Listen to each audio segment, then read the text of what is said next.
Bats may be on their way to a comeback in Nova Scotia. All three native species of bats were nearly decimated a few years ago when an infectious disease called white nose syndrome killed about 95% of the population.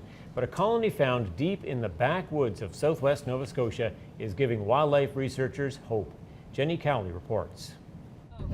So we're on our way to the site here. It's one of the best kept secrets in Nova Scotia, an abandoned barn deep in the backwoods housing hundreds of bats. Only 5% of the native population remains. Researchers are intent on keeping that population alive, so we can't tell you where it is. Some people have different ideas about bats and don't appreciate them for kind of what they do for our ecosystem. So it's best for them that we keep it private. The species we have here typically only have one pup per year, so it's going to take a really long time for them to recover.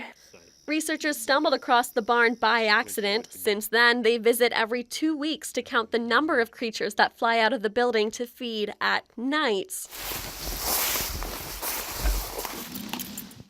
Researchers use acoustic monitoring devices to help identify species. This is an ultrasonic microphone which detects the frequencies that are emitted by bats while they're flying, feeding, and socializing. So this is identified by the app as a little brown bat.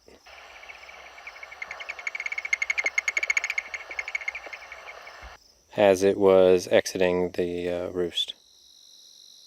And when dusk falls, the counting begins. So we're here, the bats just started coming out.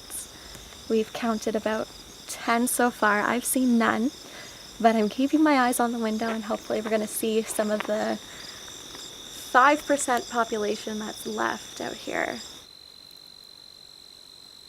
As I'm counting right now, I don't want to take my eyes off though because I could miss a bat.